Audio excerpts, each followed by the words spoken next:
Hey group, welcome to Unit 2 where we're going to talk about the staphylococcus and the micrococcus. So here we go.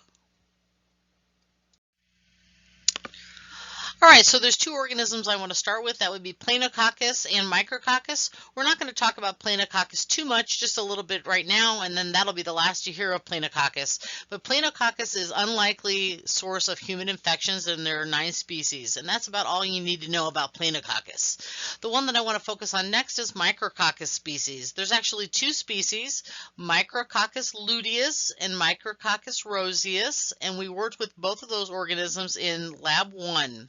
Okay, there has been several taxonomic reorganizations to this genus over the last couple years. Like I said, there are 2 species, Micrococcus luteus, which is yellow or gray, or Micrococcus roseus, which is salmon or pink. Okay. All right, Micrococcus luteus is the most commonly isolated micrococcus in clinical specimens, and that's what you're going to see more than anything else out of the micrococcus in lab.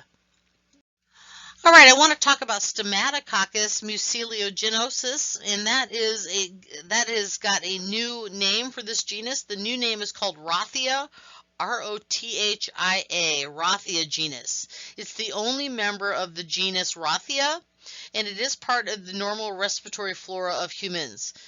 And that is actually the new name now. It's Rothia. Rothia is a gram-positive organism. It's easily noted in upper respiratory cultures because it can be pulled off the auger in one piece with a stick or a loop. And you can kind of see that in the image on the right. When we take a loop and we sort of tease that colony, it kind of comes up like an egg white. Now, Staphylococcus is an important genus that I want to talk about, and we're going to be seeing a lot of Staphylococcus in student lab. It is a frequently isolated organism in clinical specimens, and there are several species. Some, of course, are considered to be normal flora, and some are pathogens, and sometimes they can be both. It just sort of depends on the host that they are in or on. Okay. It is the second most frequently isolated microorganism in clinical specimens, and it is widespread in nature. And sometimes it can actually contaminate our plates when we're trying to grow something else because it is on our skin and on our hands. Okay. Certain toxins can be responsible for food poisoning, such as enterotoxin A and D. And then also certain toxins can be responsible for toxic shock syndrome, like TSST1, which is the toxic shock syndrome toxin 1. But some of these staphylococcus do make toxins. Okay. Out of all the staphylococcus, Staphylococcus aureus is probably the most important clinically. So going back a little bit on the slide, we're going to talk about the Micrococciaceae, and we're going to talk about all of the characteristics that are common to these organisms. Okay. One such organism, of course, is Staphylococcus. Staphyl is Greek for bunches of grapes.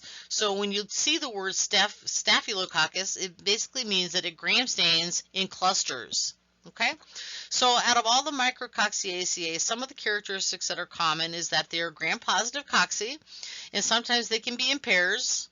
Other times they can be in tetrads, like Micrococcus is often in tetrads. Sometimes they can be in clusters, clumps, or packets, and usually that's Staphylococcus. They are aerobic or facultative. They can be facultative anaerobes, so in other words, they prefer no oxygen, but because of the cost and the expense that it would cost us to prepare them anaerobically, we typically grow these aerobically, but they are facultative anaerobes. They're not fastidious, they don't require any special media or anything like that, and they're non-modal. They're catalase positive, and I'm going to talk about what catalase is in the future. It's basically an enzyme that's present in Staphylococcus and Micrococcus, and they do reduce nitrates to nitrites, and we're going to talk more about that in the future as well. In a broth, Micrococciaceae will appear as streamers, and there's some nice pictures in your book about that as well. So in this slide, you can see a picture of Staphylococcus that are gram-positive cocci in clusters. So gram-positive means they're purple, they have a thick peptidoglycan wall, and they are forming clusters. Staphyl, of course, means cluster of grapes in Greek. And so you can see that they are coccy, which means that they are round or circular objects. So they're gram-positive coccy in clusters. And then you can see the streamers of Staphylococcus growing in a broth. You can see how it grows these lines in the broth. That is very typical of Staphylococcus. Now, organisms that make us sick will produce certain virulence factors, and a virulence factor is something that makes it more pathogenic. And in terms of micrococciaceae, you're going to see that some of these organisms produce enzymes and toxins. So some enzymes that are produced would be lipase. Lipase, of course, is like the oil on our skin that promotes the growth of Staphylococcus. Hyaluronidase is another enzyme that dissolves connective tissue. Staphylokinase is another enzyme that dissolves clots. Coagulase takes fibrin and uses it to surround organisms so that they cannot be phagocytized. And beta-lactamase organisms are positive for resistance when it comes to the beta-lactam drugs. So if you have an organism that's beta-lactamase positive, it's actually resistant to penicillin, ampicillin, and the first generation cephalosporins. That brings us to the toxins. There are several toxins produced by micrococciaceae that make it more pathogenic for the host. We've got leukocidin, which destroys white cells. Enterotoxins, which are toxins that cause things like food poisoning. Okay, and then we've got epidermolytic toxins, which are toxins that are on the skin, such as exfoliative toxin, which actually destroys skin cells. We have the cytolytic toxins, which destroy certain cellular items, for example, platelets. And then we've got toxic proteins like protein A. Protein A actually binds to immunoglobulins, so it can't cooperate with phagocytes. So that's kind of a list of the enzymes and toxins that make Staphylococcus and micrococcus especially pathogenic. And then here, I guess I didn't realize I had this slide. It just kind of summarizes everything that I said in the last slide. So just take some time to look at that. So in the laboratory, we are always tasked with proving what the name of our microorganism is. And so there's a bunch of tests that we can do to determine the genus and species of our organism in the family Micrococciaceae.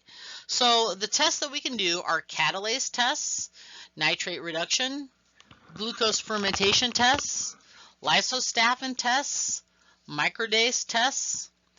We can test for resistance or sensitivity to bacitracin, furazolidone, and novobiacin. We can determine if they grow on mannitol salt agar. We can determine if they're coagulase positive or negative, if they're beta-lactamase positive or negative, and if they are resistant to oxacillin. Now the new name, the old name for oxacillin was methicillin, but it's the same thing as oxacillin. So we're going to go ahead and talk about all of these tests, and these are the tests that we can use to identify our Micrococciaceae down to the genus and species level. So I first want to talk about the catalase test, and the catalase test uses a reagent known as 3% H2O2, which is essentially hydrogen peroxide. Okay, catalase test is often used to differentiate between aerobic gram-positive cocci like Staphylococcus, which is catalase positive, and Streptococcus, which are catalase negative. Okay, it determines the presence of the catalase enzyme. If you add 3% H2O2 with an organism and it starts to bubble, it means that your organism has the catalase enzyme. Okay? The principle is organisms that are catalase positive will convert 3% H2O2 to water and oxygen gas, which is demonstrated in bubbling. Okay. Now, whenever you do this test, we want to be cautious not to get chunks of our blood agar in it, because our blood agar contains peroxidase, and that's going to give you a false positive. So you want to make sure that when you do this test, you get just the organism and not any chunk of the blood agar. Now, Staphylococcus and micrococcus can reduce nitrates to nitrites. Nitrates are actually in the environment, and we can determine the ability of an organism to reduce nitrates, that's NO3, to nitrites, which is NO2, or reduce nitrates to nitrogen gas, which is N2. Staph and micrococcus will reduce nitrates to nitrites. Okay, the reagents used in this test are alpha-naphthalene and sulfonilic acid, and then we use a third reagent known as zinc. So if you take a look at that picture on the bottom right, you can see that the two tubes on the right are negative for nitrate reduction, and the two tubes on the left are positive for nitrate reduction. So essentially what I've done is I've added equal parts of alpha-naphthalene and equal parts of sulfonilic acid to my tube that's growing my staphylococcus or micrococcus. If it turns red, it means it's reduced nitrates to nitrites. Now, if it has not reduced nitrates to nitrites, we can add a little bit of zinc dust. If the zinc dust turns it pink, then it is negative. It means nitrates have not been reduced. If the zinc dust stays clear, like if it does not turn pink, it means that our bug has reduced nitrates to nitrogen gas, and that's still a positive test. So this is kind of a complicated test. We will do this test in the laboratory several times, so don't worry if you didn't get all that down right away. Now, some of our staphs and micrococcus will ferment glucose, okay? So we can use a media known as OF glucose or uniglucose. The tubes on the right is a picture of uniglucose test, but OF glucose test looks very similar, only it doesn't have a pinching of the glass in the middle. Okay, but what we can do is we can add our organism to the tube using a stick or a loop, and if the organism turns yellow at the bottom, it means that it's a fermenter, and our staphylococcus are glucose fermenters. Micrococcus is not a glucose fermenter. Micrococcus is actually negative for glucose fermentation. So when staphylococcus ferments glucose, what's going to happen is that there are acids that are being made because of the fermentation of that sugar. So the pH indicator, which is bromthiamyl blue, will actually turn yellow. Okay? Micrococcus does not ferment glucose, and so the media remains alkaline, or that's demonstrated by a bluish color, or it's going to remain inert and it will stay green. Now, some staphylococcus produce small amounts of acids, which makes the media turn yellow very slowly.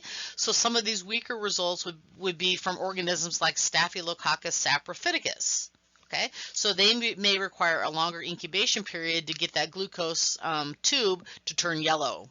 Remember, it's turning at the bottom. Fermentation is a process that does not require oxygen, so you're going to see it demonstrated in the base of the tube, and oxidation is something that occurs in the presence of oxygen, and so you would see the color, the yellow color turn in the top of the tube. So here we're looking for glucose fermentation, which is yellow coloring at the bottom of the tube. The microdase test is considered a modified oxidase test, and the reagent that we use for the microdase test is called 6% tetramethyl p-phenylenediamine. Now, do you have to spell that? No. Do you have to recognize it as being part of the microdase test? Yes, you do.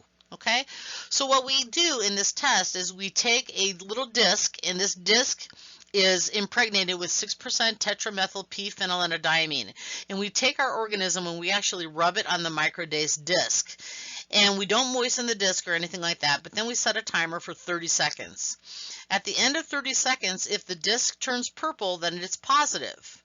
Micrococcus is going to be positive for the microdase test, and Staphylococcus are microdase negative. So here we use the microdase test to determine if we have a Staphylococcus versus a Micrococcus genus. The lysostaphin test is not one commonly done anymore, but I do want to talk about it, although we won't be doing this test in lab. Okay, the lysostaphin test is made from toxins extracted from Staphylococcus staphylolyticus. And basically what it does is it differentiates between Staphylococcus and Micrococcus. So what we do is we make a heavy suspension or a heavy turbid suspension of our organism in the lysostaphin reagent. We incubate for several hours. At the end of our incubation, if it stays cloudy, it means that our bug was not lysed. So that is a negative test. So cloudy means negative, and that would be a confirmatory test for Micrococcus luteus. If the suspension is clear like it is in the bottom left image there, you can see that it is a positive test, and that would mean it's Staphylococcus. So basically what I'm saying on this slide is if you take any Staphylococcus species and you combine it with Staphylococcus staphylolyticus, if it lyses, it's going to be a positive test. If it does not lyse, it's going to be a negative test. Now, this is definitely a test you're going to want to know. This is the coagulase test, and it's the best way to identify the most prominent Staphylococcus pathogen, which is Staphylococcus aureus. Okay, there are two methods available: a slide method and a tube method.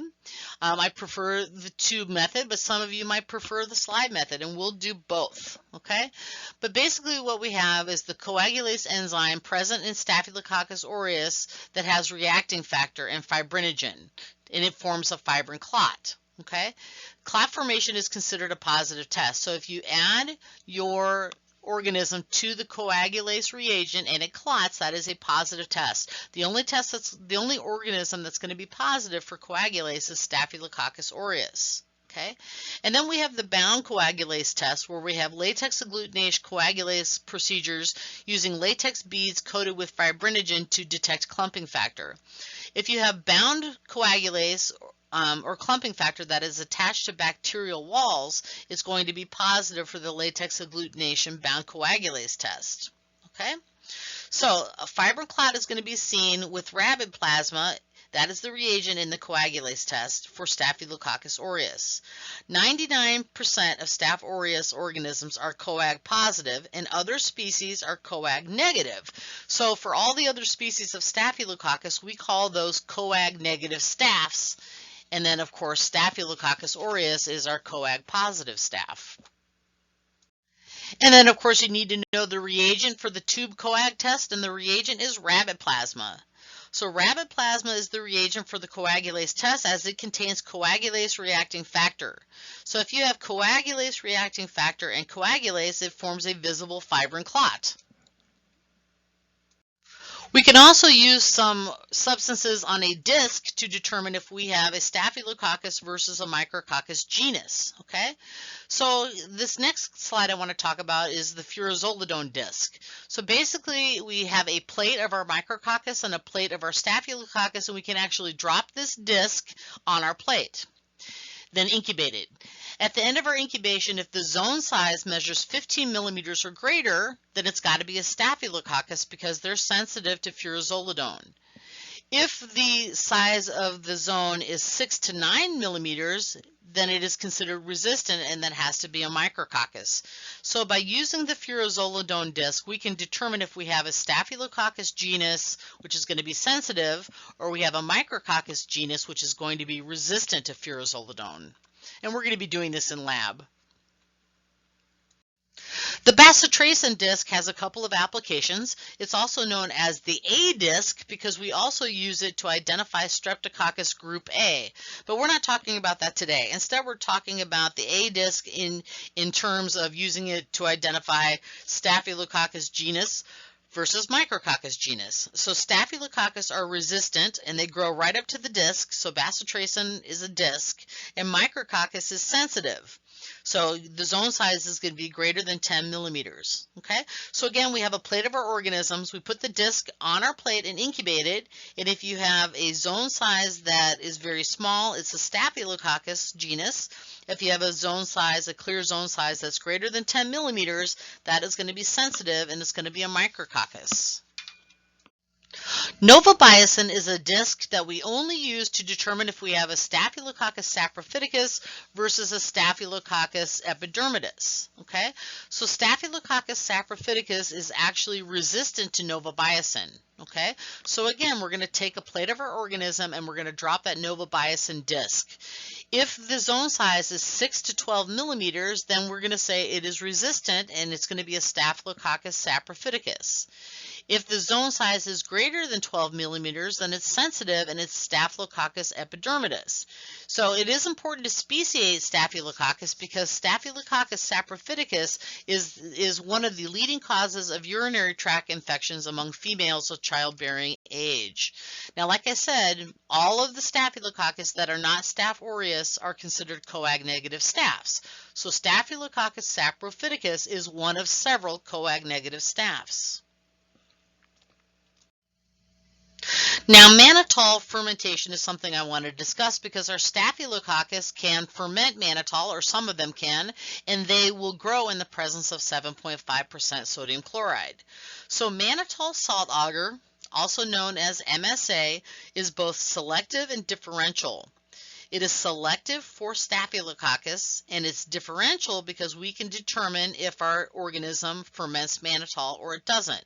Okay, so staphylococcus can tolerate 7.5% sodium chloride, so all staphylococcus will grow on mannitol salt agar. It's differential because only some of the staphylococcus are mannitol fermenters.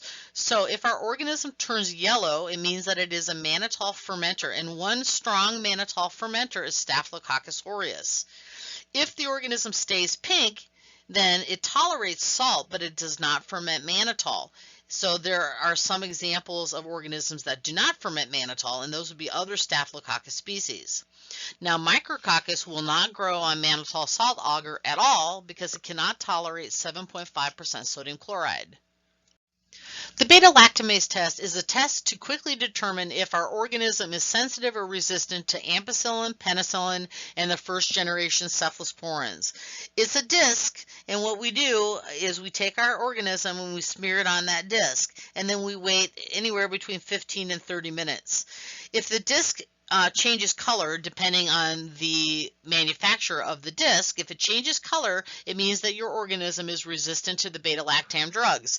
And those beta-lactam drugs, again, are penicillin, ampicillin, and first-generation cephalosporins. So usually we use the beta-lactamase test for Staphylococcus aureus and sometimes other Staphylococcus genus as well, but we can actually do the beta-lactamase test on a number of different organisms, including some of our Neisseриas and our Enterococcus faecalis.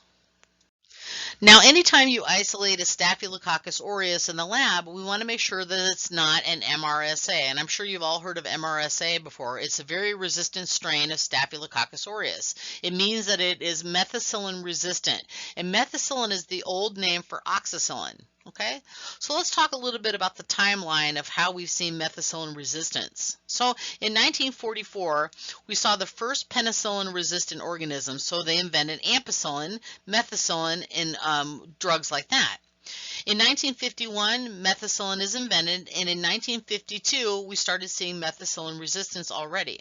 By 1975, 2% of all Staph aureus were MRSA, and by 1996, 35% of Staph aureus are MRSA, and I'm sure that's got to be closer to 50% at this day and age. Okay? Staph aureus infections can sometimes be easily treated with penicillin drugs, the beta-lactam drugs, but other times we have to isolate Staph aureus because they are very resistant and they're not going to respond to the beta-lactam drugs. Okay, there are a bunch of tests that exist to determine if we have an MRSA. One thing you can do is you can take Staph aureus and put it on a Mueller-Hinton plate that's got about 4 micrograms per mil of oxacillin. If your organism grows, then it means it's resistant to oxacillin, thus it's an MRSA.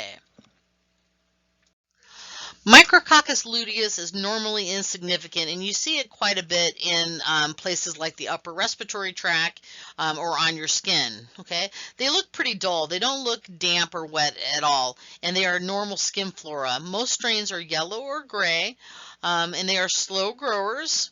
They're catalase positive. All of your staphs and micrococcus are catalase positive. They're glucose fermentation negative, lysostaphin negative, microdase positive, and they will not tolerate high amounts of sodium chloride in the mannitol salt agar. And then they are sensitive to the A disc and resistant to the furazolidone disc. So Micrococcus luteus are normally insignificant. We generally don't have to identify them down to the species level. We do in student lab, but in the clinical world, we generally do not because they are usually insignificant. The one that we have in student lab, the Micrococcus luteus we have in student lab, is bright yellow. Coag-negative Staphylococcus refers to any Staphylococcus that is not Staphylococcus aureus. So the two that we work with in laboratory are Staphylococcus saprophyticus and Staphylococcus epidermidis. Both of these are considered to be coag-negative staphs. Okay? They can be the cause of miscellaneous infections and nosocomial infections, although they are common plate contaminants and they are skin flora. Okay, but they can cause other things like urinary tract infections and things like that. They can cause heart valve infections and things like that as well. They may contribute to wound infections, bacteremia and sepsis, osteomyelitis, which is a bone infection, and catheter infections. It may also be associated with biofilms, and biofilm is a resistant community of organisms that live together and act as a whole. Staphylococcus saprophyticus is significant in the fact that it can cause urinary tract infections in women of childbearing age or sexually active females. These urinary tract infections can lead to inflammation or infection of the bladder, which is known as cystitis. Okay? If we want to speciate our Staphylococcus, we can drop a novobiocin disc. If it is sensitive, it's Staphylococcus epidermidis. If it is resistant, it is Staphylococcus saprophyticus. And determining the actual species of the Staphylococcus can be important when we're looking at the clinical picture. Okay. Most of these Staphylococcus saprophyticus are gray to white, medium-sized opaque colonies, and it is one of our coag-negative staphs. It's usually gamma hemolytic. Gamma hemolytic means that it does not lyse the red cells in the blood agar plates, so it's considered gamma hemolytic or non-hemolytic. Staphylococcus epidermidis is another coag-negative staph, and it can cause things like nosocomial infections, which is a hospital-acquired infection, or endocarditis. It can be surprisingly resistant to antibiotics, and it is often a contaminant on your plates because it's skin flora. It is sensitive to novobiocin. Remember, we use novobiocin to determine if we have a staph saprophyticus versus a staph epidermidis, and staph epidermidis is sensitive to novobiocin. They are sometimes bright white, opaque, medium-sized colonies. Once in a while they'll look beta hemolytic, but for this class we're going to say they're gamma hemolytic most of the time, gamma hemolytic.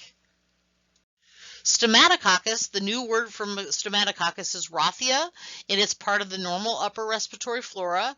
Usually it's pretty recognizable and we don't go on to identify it to the species level. Instead, what we do is we take a loop or a stick and we tease it off the agar, and if it pulls all the way off like an egg white, we just call it a Rothia or Stomatococcus species. So I think you'll find this slide very helpful for you in laboratory, okay? How do we determine if we have a Staphylococcus versus a micrococcus, okay? Micrococcus are microdase positive, lysostaphin negative, glucose fermentation negative, and won't tolerate 7.5% sodium chloride in a mannitol salt agar. Staphylococcus, on the other hand, is microdase negative, lysostaphin positive, and glucose fermentation positive. So those tests that I just mentioned are how we determine the genus if we have a micrococcus or a Staphylococcus. If we want to further name our organism down to the species level, we could do a coagulase or mannitol fermentation. And Staphylococcus aureus is coag positive and mannitol fermentation positive. It grows very easily in the presence of 7.5% sodium chloride, and it's actually going to be yellow because it ferments mannitol on that plate. Staph saprophyticus is resistant to novobiocin, and Staphylococcus epidermidis is sensitive to novobiocin. All staphs and micrococcus are catalase positive. Remember, we use the catalase to determine if we have a Staphylococcus versus a Streptococcus. Streptococcus are catalase negative. Anyway, I would recommend thumbing through your book and finding the flow chart that talks about how to differentiate between Staphylococcus, Streptococcus, and micrococcus, and I would probably make your own flow chart that you can bring to lab. If you want to use the book flow chart, that's fine too, but that's the best way to go about learning how to identify the Staphylococcus and micrococcus. So that's it. That's Unit 6. If you have any questions, just give me a shout.